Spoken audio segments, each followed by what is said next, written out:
लड़की बाज पड़ोसी। ये हैं मिस्टर मनसुख, उम्र 60 साल। वैसे तो इनकी उम्र है राम नाम जपने की, पर मनसुख दिन रात अलग अलग लड़कियों का नाम जपते रहते हैं। ऐ लड़की, सुन तो, तेरा नंबर क्या है? अंकल, अभी तो आपका नंबर है, अर्थी बुक कर लो अपने लिए। अरे अभी तो मैं जवान हूँ लड़की, सफेद बालों पे मत जा। मनसुख राम को लड़कियां छेड़ने की गलत आदत थी। पत्नी बहुत पहले गुजर गई थी, जिसके बाद मनसुख खुले बैल की तरह हो गए। जहां दिखी नारी वहां लाइन मारी। मनसुख राम के पड़ोसी सोनी जी के यहाँ नई बहू आई। नाम था कल्याणी। अरे वाह बेटा कल्याणी, तेरे आते ही घर में खुशी खुशी हो गई है बेटा। अरे माँ जी, जलेबी खाओ, बात मत करो, बोलने से खुशी को नजर ना लग जाए। जैसे मोहल्ले की हर लड़की पे मनसुख की नजर थी, वो कल्याणी को भी बुरी नजर से देखता है। एक दिन कल्याणी छत पे मिर्ची सुखाने जाती है। दूसरे छत पे खड़ा मनसुख गाना गाने लगता है।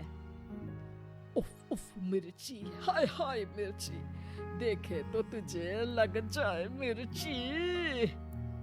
कल्याणी को लगता है कि यूं ही गा रहे हैं, शौकिया तौर पर ये तो होता ही रहता है। एक दिन कल्याणी आंगन में पौधों को पानी दे रही होती है। फूल हूँ गुलाब का, चमेली का न समझना, आशिक हूँ मैं आपका, सहेली का न समझना। कल्याणी को ये बात बहुत अजीब लगती है, क्योंकि शायरी बोलते वक्त मनसुख उसी की तरफ देख रहा था।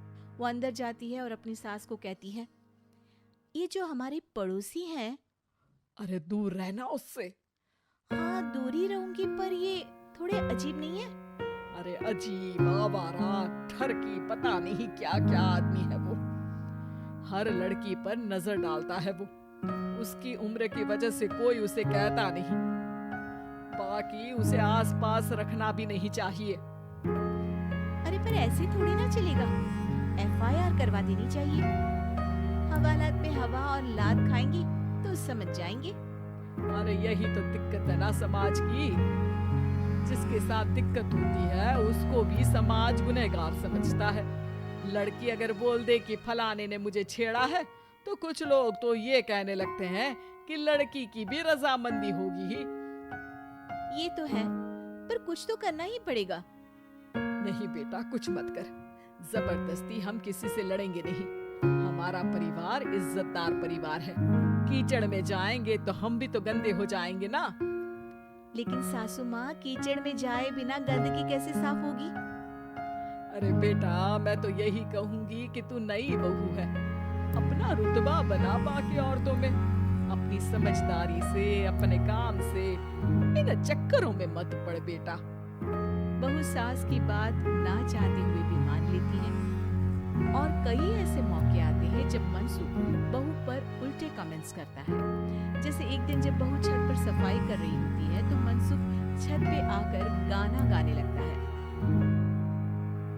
तेरा ध्यान किधर है, तेरा हीरो इधर है, तेरा हीरो इधर है।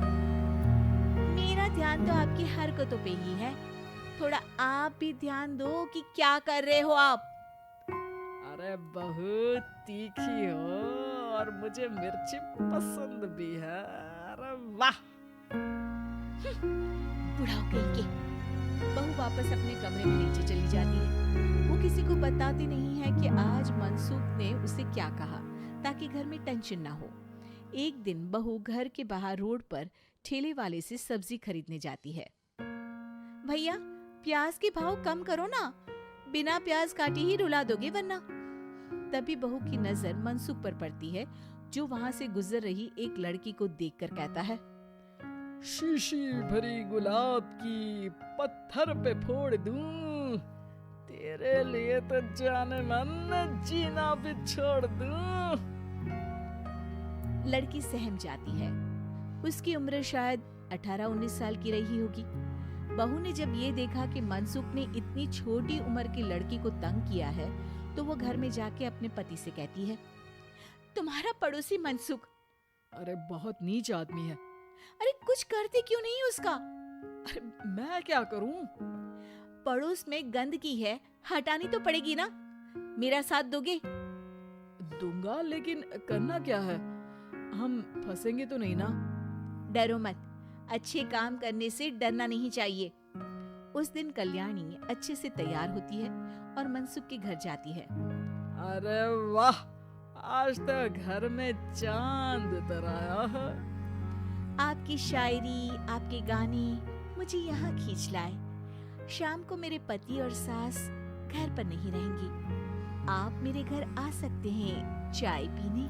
अरे जरूर जरूर, मुझे पता था तुम समझदार हो, पर इतनी जल्द मुझे पसंद करने लगोगी ये नहीं सोचा था। चाय पे इंतजार रहेगा। मनसुख शाम को कल्याणी के घर चला जाता है। आप बेडरूम में बैठिए, वहाँ चाय पियेंगे। अरे वाह, बेडरूम में चाय। मनसुख हंसता हुआ बेडरूम में जाता है और वहाँ का नजारा देख के घबरा जाता है। वहाँ पर मोहल्ले की वो सारी लड़कियां खड़ी हैं जिनको आज तक मनसुख ने छेड़ा था। कल्याणी भी बेडरूम में जाके दरवाजा अंदर से बंद कर लेती है। अब बेडरूम से सिर्फ डम डम डिशम डिशम की आवाज आती है और बीच बीच में मनसुख की चीखें भी सुनाई देती हैं। अरे माफ कर दो बिटिया, अरे नहीं नहीं नहीं, अरे डंडे से नहीं, अरे लग जाएगी। बेडरूम का दरवाजा खुलता है और मनसुख की हालत एक लुटे फटे कौवे जैसी हो जाती है। किए की सजा तो मिलनी ही थी आपको, लेकिन आपकी और आपसे ज्यादा हमारी इज्जत का भी ख्याल रखना था। इसलिए इस बार शांति से धर धर के धरना किया हमने आपकी। अगर जरूरत पड़ी तो बाहर जुलूस भी निकाल सकते हैं। मैं ऐसी गलती नहीं करूंगा, मुझे माफ कर दो। बहू मनसुख को बाहर छोड़ने जाती है। मनसुख अपने घर की तरफ बढ़ता है। वैसे आपको चाय कैसी लगी? मनसुख अपने दुखते गाल पे हाथ रख के कहता है।